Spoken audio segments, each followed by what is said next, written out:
आज जो मैं आपके सामने परमेश्वर के वचन को लेकर आई हूँ, अक्सर हम लोग सभी प्रार्थना करते हैं। प्रार्थना तो हम सभी करते हैं ना। कोई ऐसा होगा जो नहीं करता, करते ही हैं, क्योंकि हमारी ज़रूरतें इतनी होती हैं कि करनी पड़ती है। प्रभु जी ये दे दो, प्रभु जी वो दे दो। बिना प्रार्थना के तो कुछ नहीं हो सकता। सो हम सभी लोग प्रार्थना करते हैं। प्रभु मुझे नौकरी दे दो, प्रभु मुझे कर्जे से छुटकारा दे दो, प्रभु जी मेरा मकान बनवा दो, प्रभु मेरा ये रुका हुआ पैसा दिलवा दो। अक्सर हम लोग इस तरीके से प्रार्थना करते हैं। और कई बार हम इतनी तकलीफ में होते हैं, इतने परेशान होते हैं, क्योंकि दुख में, बीमारी में, समस्या में जब हम टूटे हुए होते हैं, जब हम परेशान होते हैं, तब ऐसे में हम कई बार ऐसी प्रार्थनाएं कर जाते हैं जो हमारे लिए फंदा बन जाती है। कई बार प्रार्थना भी हमारे लिए फंदा बन जाती है। आपको ये ताज्जुब होगा सुनकर।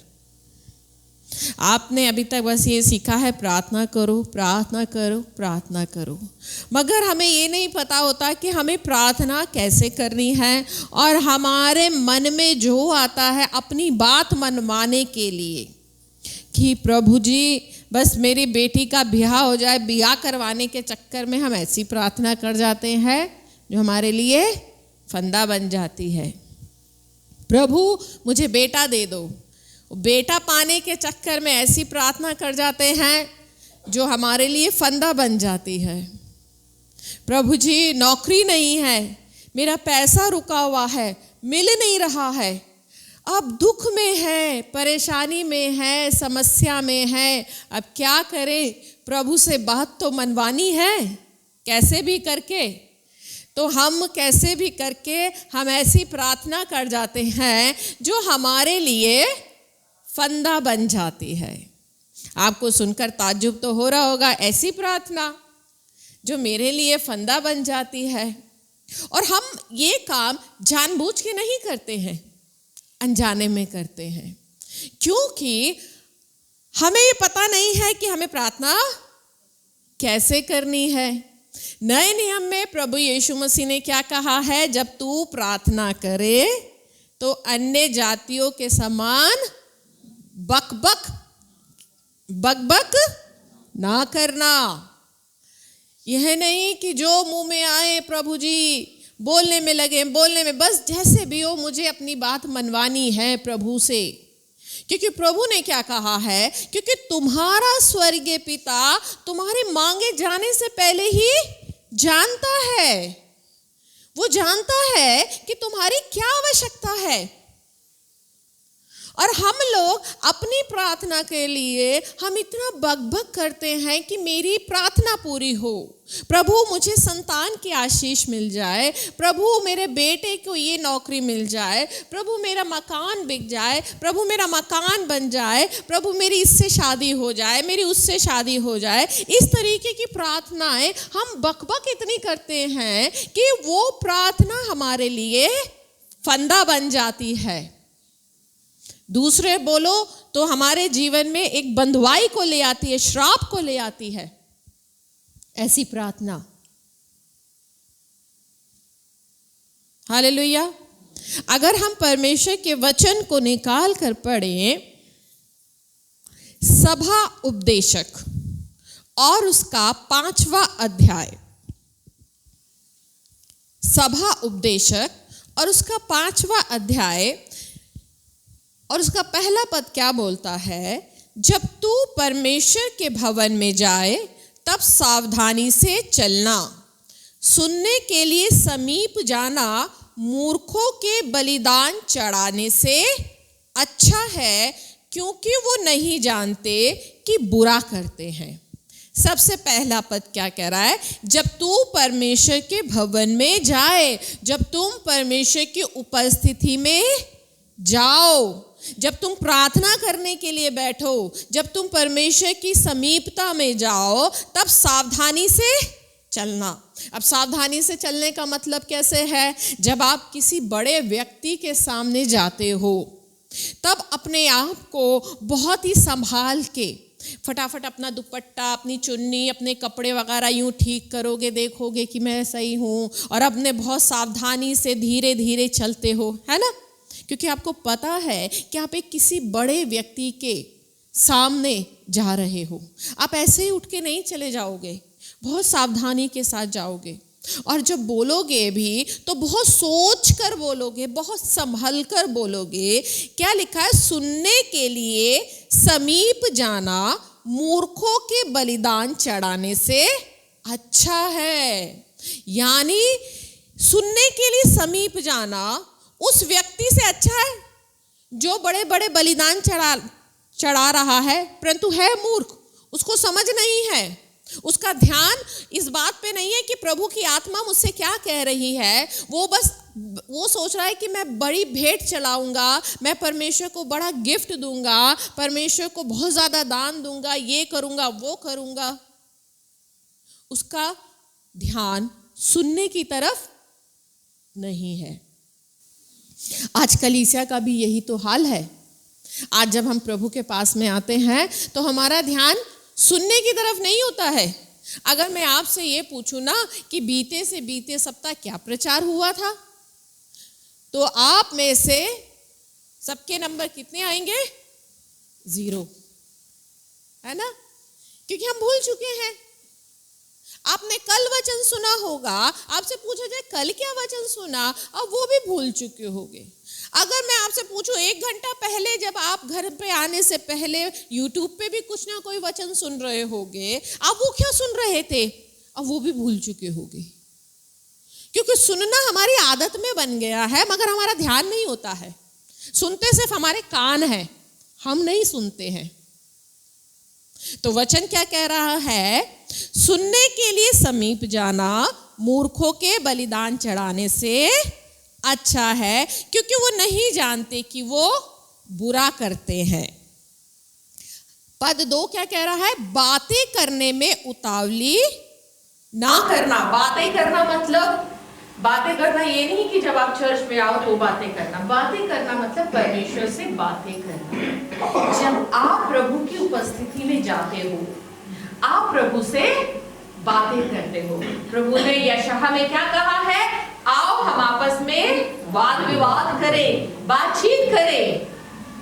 प्रभु से जब अगर कोई प्रार्थना करनी है, बस प्रभु चंगाई दे दो, प्रभु ऐसा कर दो, प्रभु ऐसा कर दो, प्रभु नौकरी बिकवा दो, प्रभु जी नौकरी दिलवा दो, मकान बिकवा दो, प्रभु ऐसा कर दोगे तो प्रभु मैं आपको वादा करती हूँ, प्रभु मेरा मकान बिक जाएगा, मैं उसका 10वांश दूंगी, प्रभु मैं आपको 10वांश दूंगी, प्रभु मुझे नौकरी मिल जाएगी, पहली कमाई आपको दूंगी।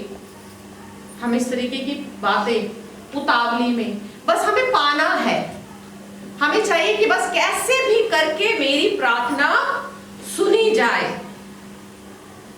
हम क्या करते हैं? उतावली करते हैं। वचन कह रहा उतावली मत करना, ना अपने मन से कोई बात उतावली से परमेश्वर के सामने निकालना, क्योंकि परमेश्वर स्वर्ग में है और तू पृथ्वी पर। इसलिए तेरे वचन कितने होने चाहिए? थोड़े होने चाहिए। कितने? थोड़े होने चाहिए। यीशु मसीह ने क्या कहा? जब तू प्रार्थना करे तो अविश्वासियों की नाई अन्य जातियों के समान बकबक थोड़े होना, क्योंकि तुम्हारा स्वर्गीय पिता जानता है कि तुम्हारी क्या आवश्यकता है। दो व्यक्ति परमेश्वर के भवन में गए, प्रार्थना कर रहे थे। एक व्यक्ति तो खूब परमेश्वर के सामने स्वर्ग की तरफ आंखें उठा के कह रहा, प्रभु जी मैं आपको हर समय उपवास रखता हूँ, मैं भेंट भी देता हूँ, मैं धर्म के काम भी करता हूँ, मैं इस सामरी के समान नहीं हूँ। वो कितना कुछ बोल रहा था, मगर दूसरे व्यक्ति ने स्वर्ग की तरफ आंखें भी नहीं उठाई, बस इतना कहा, हे प्रभु मुझ पापी पर दया करना। उसने कितनी बातें बोल दी और उसने कुछ नहीं बोला, प्रभु मुझ पापी पर। तो प्रार्थना किसकी सुनेगा प्रभु? जो थोड़ा बोला। वो अपने आप में इतना शर्मिंदा था कि उसने स्वर्ग की तरफ आंखें भी नहीं उठाई।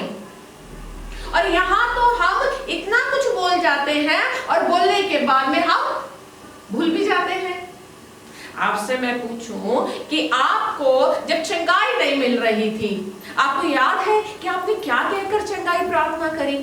आपके बच्चों की शादी नहीं हो रही थी, तब आपने प्रार्थना करी होगी, प्रभु मेरे बच्चे की शादी हो जाए, प्रभु मैं ऐसा करूंगी, प्रभु मैं ऐसा करूंगा। आपकी नौकरी नहीं लग रही थी, आपने प्रभु को लालच दिया, प्रभु मेरी नौकरी लग जाए, मैं आपको पहली कमाई दूंगा, प्रभु जी मैं आपको दसमांश ईमानदारी से दूंगा, प्रभु जी मेरा रुका हुआ पैसा मिल जाए, प्रभु इतना पैसा मैं भवन में दूंगा। हम ऐसी प्रार्थना करते या नहीं करते? है ना? प्रभु आप मेरे पति को एक बार भवन में ले आओ, प्रभु मैं आपके लिए ये कर दूंगी, मैं वो कर दूंगी, तीर चला दूंगी।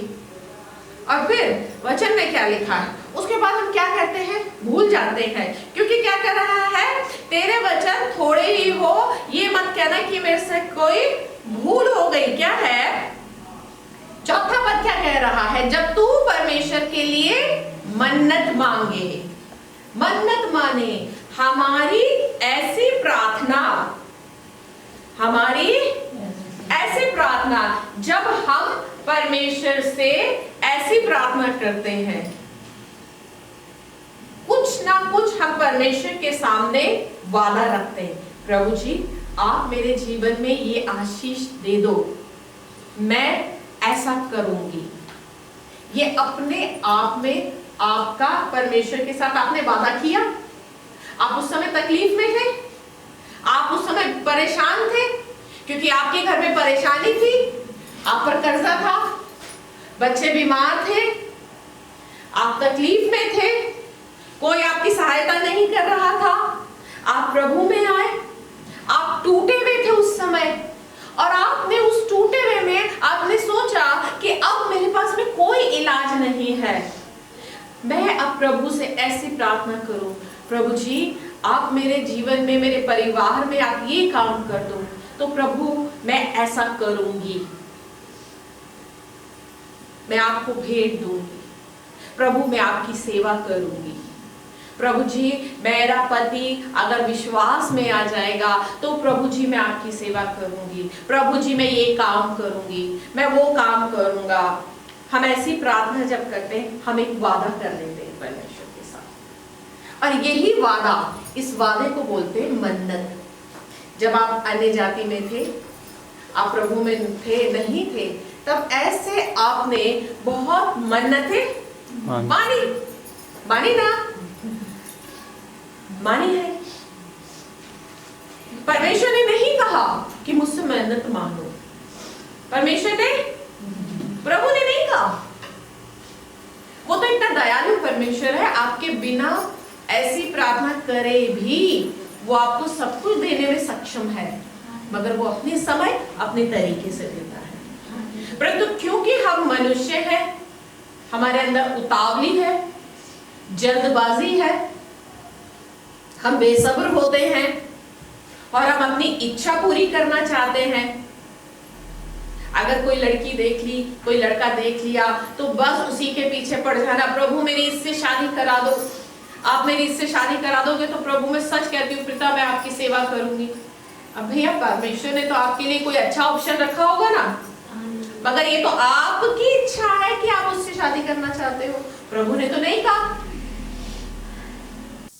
हमारी ये सोच है कि मेरा वो रुका हुआ पैसा आएगा, परमेश्वर ने तो नहीं कहा कि मुझसे मन्नत मांगो। वचन क्या कह रहा है? जब तू परमेश्वर के लिए मन्नत माने तब उसे पूरा करने में विलंब ना करना। जब तू परमेश्वर के लिए मन्नत माने तब उसे पूरा करने में विलंब ना करना, क्योंकि वो मूर्खों से प्रसन्न नहीं होता। जो मन्नत तूने मानी हो उसे पूरी करना। मन्नत मानकर पूरी ना करने से मन्नत का ना मानना ही अच्छा है। कोई वचन कहकर अपने आप को पाप में ना फंसाना और ना ईश्वर के दूत के सामने कहना कि ये भूल से हुआ। परमेश्वर क्यों तेरा बोल सुनकर अप्रसन्न हो और तेरे हाथ के कामों को नष्ट करे। हालेलुया। यहाँ पर देखो परमेश्वर का वचन क्या कह रहा है, जब तुम मन्नत मानो मतलब जब तुम इस तरीके की प्रार्थना करो, जब तुम अपने आप को एक परमेश्वर के साथ एक वादे में बांधो। हम अपने आप को क्या करते हैं, वादे में बांधते हैं। हे प्रभु जी, आप मेरे जीवन में ये कार्य कर दो। प्रभु, मैं आपसे वादा करती हूँ, मैं आपके लिए ये करूँगी, मैं आपके लिए वो करूँगी। आपने क्या किया, आपने अपने आप को एक वादे में बांध लिया। परमेश्वर ने नहीं कहा, आपने अपने आप को खुद बांधा है। और वचन ये सिखा रहा है कि तुम्हारे शब्द कितने होने चाहिए, थोड़े होने चाहिए। वो परमेश्वर स्वर्ग में है, उसकी आदर करो, उसकी रिस्पेक्ट करो। मगर हम क्या करते हैं, हम अपने आप को खुद वादे में फंसाते हैं और क्या करते हैं, और मन्नत मांगकर पूरी ना करना, मन्नत का ना मानना ही अच्छा है। कोई वचन यह कहकर अपने आप को पाप में ना फंसाना, ना ईश्वर के दूत के सामने कहना ये तो मुझसे भूल से हुआ, अरे ये तो मेरे से गलती हो गई प्रभु, ये तो मैं कर ही नहीं सकती प्रभु, वो तो उस समय मैंने कर दिया, मैं बहुत दुखी थी, परेशान थी प्रभु, मैंने बोल दिया। हम कई बार ऐसे बोल जाते हैं। हम क्या करते हैं, हमारे बच्चे छोटे होते हैं ना, तब उनसे हमें कोई बात मनवानी होती है, तब हम क्या करते हैं, बेटा अच्छे मार्क्स लिया मैं तुझे साइकिल दिलाऊंगी, बेटा अच्छे मार्क्स मिला तुझे मोबाइल दिलाऊंगी। अब जब आया, अच्छे मार्क्स आ गए, बेटे ने मांगी साइकिल, बेटे ने मांगा मोबाइल, हम क्या करते हैं, बेटा मेरा हाथ टाइट है अगली बार पक्का दिलाऊंगी, है ना। और यही हम परमेश्वर के साथ करते हैं। परमेश्वर बच्चा नहीं है, वो छोटा बच्चा नहीं है। आप बच्चे को तो गोली दे सकते हो, उसे अगले साल का वादा कर सकते हो। वो परमेश्वर है, वो आदर के योग्य है, वो इस योग्य है कि उसके सामने जो बात आप बोलो बहुत संभल के बोलो। इसीलिए परमेश्वर ने अपने वचन में कहा है कि तुम्हारे शब्द थोड़े ही हो, क्योंकि परमेश्वर को पता है मनुष्य के मन में क्या है। उसे पता है कि तुम जो आज रोते रोते भावनाओं में बहते हुए बोल रहे हो ना, तुम एक दिन आकर इसे पूरा नहीं करोगे, मुकर जाओगे। मगर वो तो उसकी दया है, वो उसका प्रेम है कि वो हमारे जीवन में ऐसी प्रार्थनाओं को सुनता है। उसे पता है ये मुकर जाएगी, उसे पता है तुम ये काम नहीं करोगे, मगर फिर भी वो ऐसी प्रार्थनाओं को सुनता है, पूरी करता है। मगर हम क्या करते हैं, मेरे से गलती से हो गई, हम भूल जाते हैं। कईयों को तो याद भी नहीं होता है, याद भी नहीं होता, और याद भी होता है तो उनके पास एक्सक्यूज होता है, कारण होता है ना करने का। क्या करें, इतना पैसा ही नहीं बचा, हाथ इतना टाइट था, प्रभु जी माफ कर दो। प्रभु को तो पता है ना, वो तो दयालु है, यस प्रभु को पता है। मगर आपने ऐसी प्रार्थना करके मुसीबत खुद गले मोल ली है। वचन में क्या लिखा है, परमेश्वर क्यों तेरा बोल सुनकर अप्रसन्न हो। ऐसी प्रार्थना से परमेश्वर पहला नंबर क्या होगा, अप्रसन्न, ना खुश।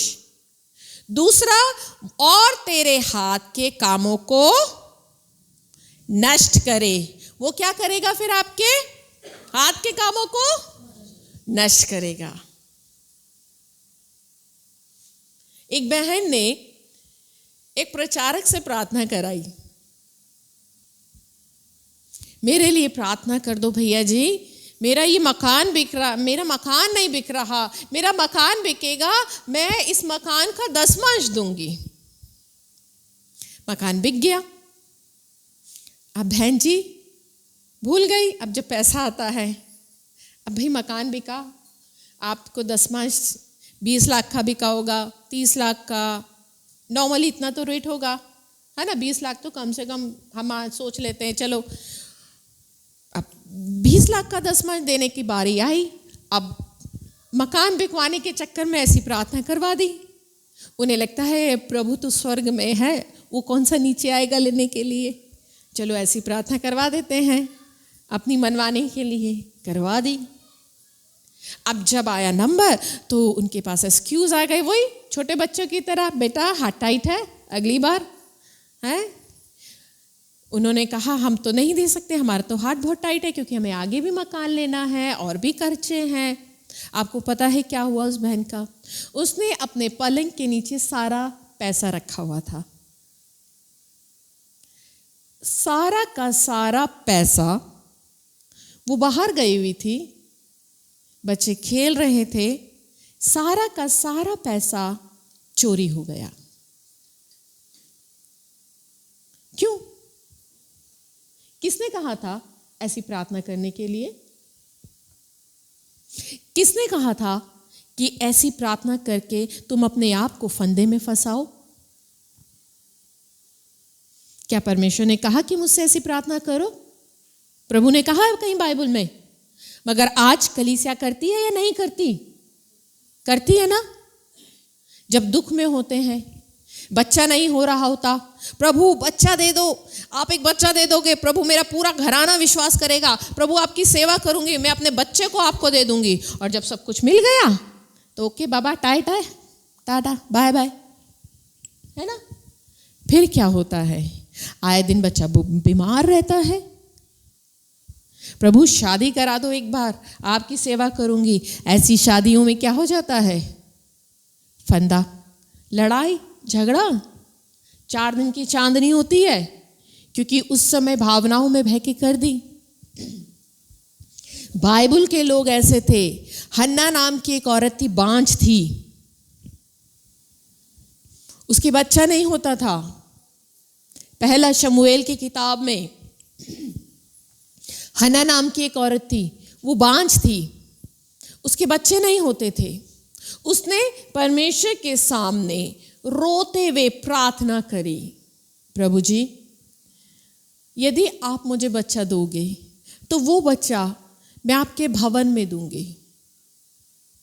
और परमेश्वर ने उसकी प्रार्थना को सुना।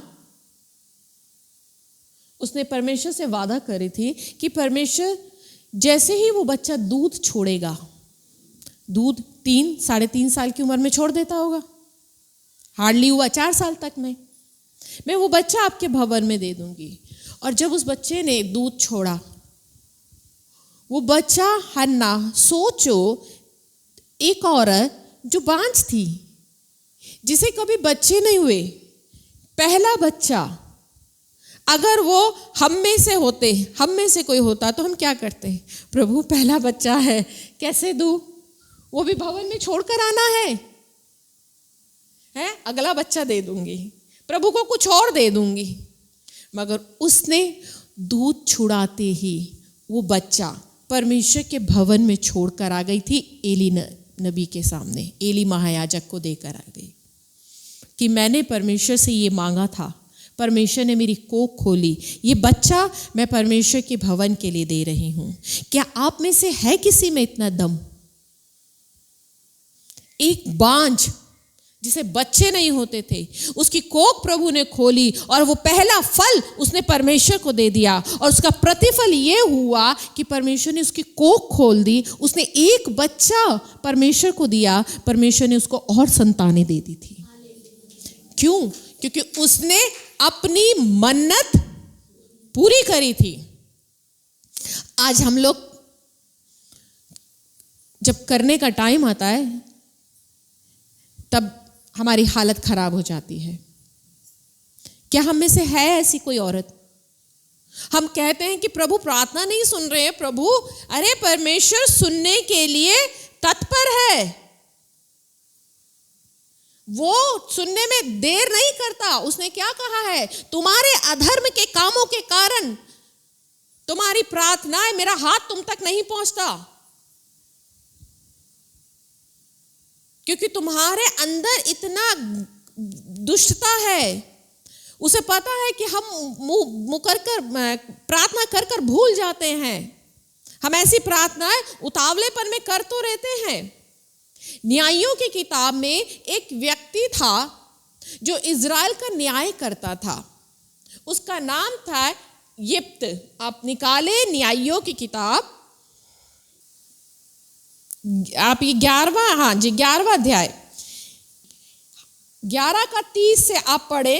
देखिए यहाँ लिखा है 11 का 30, और यिप्त ने यह कहकर यहोवा की मन्नत मानी कि यदि तू निसंदेह अम्मोनियों को मेरे हाथ में कर दे, तो जब मैं कुशल के साथ अम्मोनियों के पास से लौट कर आऊंगा, तब जो कोई मेरी भेंट के लिए मेरे घर के द्वार से निकले वह यहोवा का ठहरेगा। मैं उसे होम बलि करके चढ़ाऊंगा। और यिप्त अम्मोनियों से लड़ने को उनकी ओर गया, और यहोवा ने उसको उसके हाथ में कर दिया। सोचो, जब उसने ये मन्नत मानी, तब उसने परमेश्वर से ये मन्नत मांगी कि प्रभु जी, मैं अम्मोनियों से लड़ने जा रहा हूं, और मैं आपसे ये वादा करता हूं, अगर आप मुझे विजय दिलाएंगे, अगर आप मुझे जीत दिलाएंगे, तब जो कोई भी मेरे घर के द्वार से पहला बाहर आएगा, उसको मैं आपको मन्नत चढ़ाऊंगा। आगे वचन 34 में क्या कहता है? जब यिप्त मिस्पा को अपने घर आया, जब वो जीत कर अपने घर की तरफ आ रहा था, तब उसकी बेटी डफ बजाती नाचती हुई उसकी भेंट के लिए निकल आई। वह उसकी इकलौती बेटी थी। उसको छोड़ उसके ना तो कोई बेटा था और ना बेटी थी। उसको देखते ही उसने अपने कपड़े फाड़ कर कहा, हाय मेरी बेटी, तूने कमर तोड़ दी और तू भी मेरे कष्ट देने में हो गई, क्योंकि मैंने यहोवा को वचन दिया है और उसे टाल नहीं सकता। क्या हुआ? जब वो घर की तरफ आया, तब सबसे पहले उसके परिवार में से, उसके घर के द्वार पर से कौन निकल कर आया? उसकी बेटी, उसकी एक लौती। उसके आगे पीछे कोई नहीं था। और उसने मन्नत क्या मानी थी कि प्रभु जी, जो कोई भी मेरे घर के द्वार से मेरे सामने आएगा, वो मैं आपको भेंट दूंगा। आप जरा सोचो, ऐसी मन्नत आपकी एक लौती संतान हो, क्या आप प्रभु को भेंट दे दोगे? ऐसी मन्नत। उन लोगों का जिगर देखो, उन लोगों के शब्द देखो। इसीलिए प्रभु यीशु मसीह ने कहा, तुम्हारी बात हाँ की हाँ और ना की ना हो। तुम प्रार्थना करने में उतावली मत करना। वो लोग अपने बोले गए शब्दों को पूरा करते थे, मगर आज की कलीसिया उतावली होती है, क्योंकि हमें अपनी प्रार्थना मनवानी है। कैसे भी करके प्रभु से इस लड़के से ब्याह रचाना ही रचाना है, कैसे भी करके मुझे ये मकान बेचना ही बेचना है, कैसे भी हो जाए, कुछ भी हो जाए, जमीन आसमान एक हो जाए, मगर मुझे ये प्रार्थना पूरी करवानी ही करवानी है। और हम क्या करते हैं? हम फिर रखते हैं परमेश्वर के सामने शर्त, और शर्त रखकर हम क्या करते हैं? भूल जाते हैं। सॉरी प्रभु, मैं कर नहीं पा रही। प्रभु, आपको मेरे हालात पता है। वचन साफ मना करता है। वचन में नहीं कहा कि तुम मन्नत मानो, मगर यदि तुम मानते हो तो उसे पूरी भी करो। यदि तुम ऐसी मन्नत मानकर उसे पूरी नहीं करोगे, तो वो तुम्हारे लिए फंदा बन जाएगी। परमेश्वर ने नहीं कहा कि तुम मुझसे ऐसी प्रार्थना करो। हम एक वचन और पढ़ेंगे, व्यवस्था विवरण की किताब और उसका 23 अध्याय और उसका 21, 22, 23। मैं आपको इसलिए पढ़वा रही हूं ताकि आप ये जान लो, परमेश्वर ने अपने वचन में स्पष्ट कहा है, ऐसी प्रार्थनाएं जहां कहीं आप परमेश्वर के सामने वाचा बांधते हो, मन्नत रखते हो कि यदि प्रभु मेरा काम हो गया, यदि प्रभु आपने मुझे आशीष दी, यदि प्रभु आपने मुझे बेटा दिया, यदि प्रभु आपने नौकरी दी, यदि प्रभु आपने ऐसा किया तो मैं ये काम करूंगी। ये इटसेल्फ एक मन्नत है।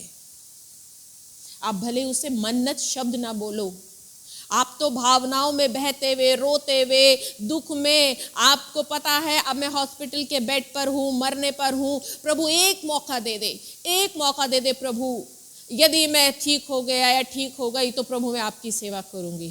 ठीक हो जाते हैं और उसके बाद प्रभु को भूल जाते हैं, है ना। एक मौका तो मांग लेते हैं, वो मन्नत होती है आपकी, वो वादा है आपका, वो परमेश्वर है, उसकी आदर करो, उसका आदर करो।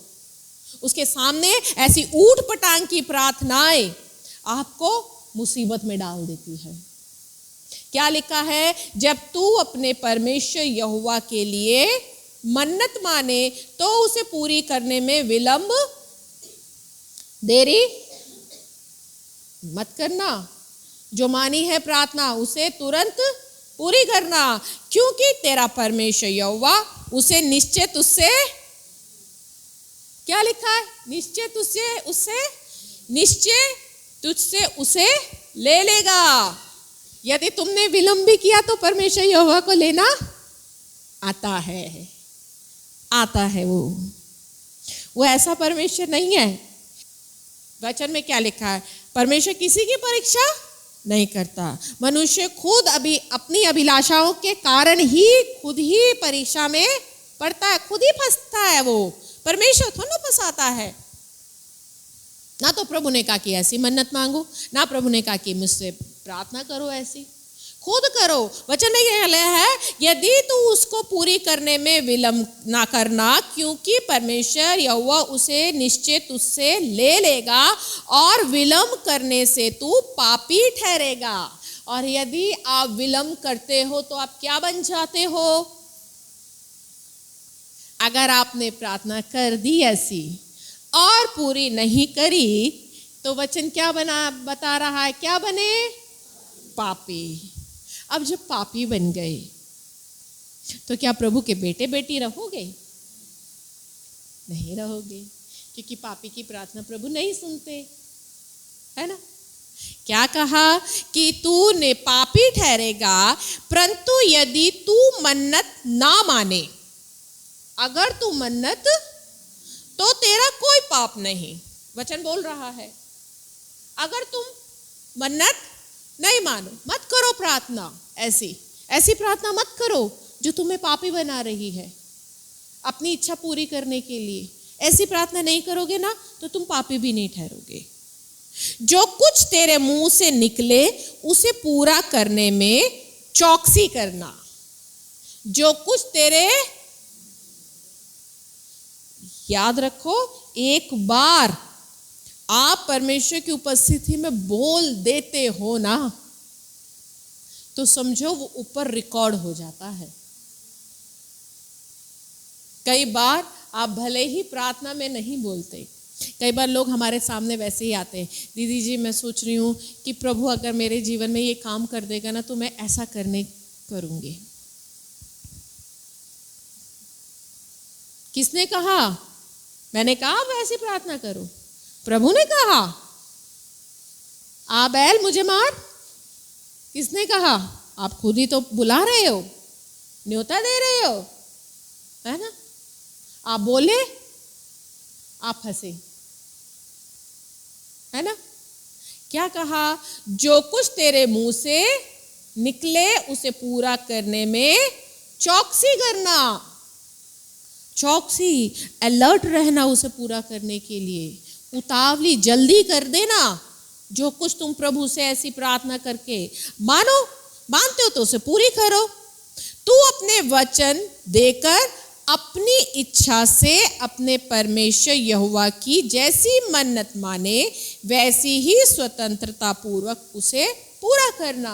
जो मन्नत तुम मानो उसे स्वतंत्रता पूर्वक खुशी के साथ तुम पूरा करना, क्योंकि जब तुम मन्नत मांगकर उसे खुशी के साथ पूरा करोगे, परमेश्वर उसके बदले में आपकी आशीषों को 2 गुना कर देगा। हन्ना ने एक बेटा दिया था, परमेश्वर ने उसको और बच्चे दे दिए थे। आपको दुख होता है जब आप अपनी मन्नत पूरी करोगे, जब प्रभु से आप वादा करते हो, प्रभु मैं इसका 10वां दूंगी, उसका 10वां दूंगी, प्रभु जी मैं अपने ये आशीष आपको दी, मैं ये करूंगी, मैं इतना पैसा दूंगी। आपको दुख तो जरूर होता है उस समय, मगर खुशी के साथ जब आप अपनी मन्नत को पूरी करोगे ना, परमेश्वर उस चीज को 2 गुना कर देगा, 4 गुना कर देगा। मगर हम जब ऐसी प्रार्थनाएं नहीं करते, वचन बताता है हम पापी ठहरते हैं और हम अपने लिए स्वर्ग के द्वारों को बंद कर देते हैं। सो अगर आपने कभी ऐसी प्रार्थना करी है, जाने अनजाने में याद करो कि आपने कभी ऐसी कोई प्रार्थना तो नहीं करी।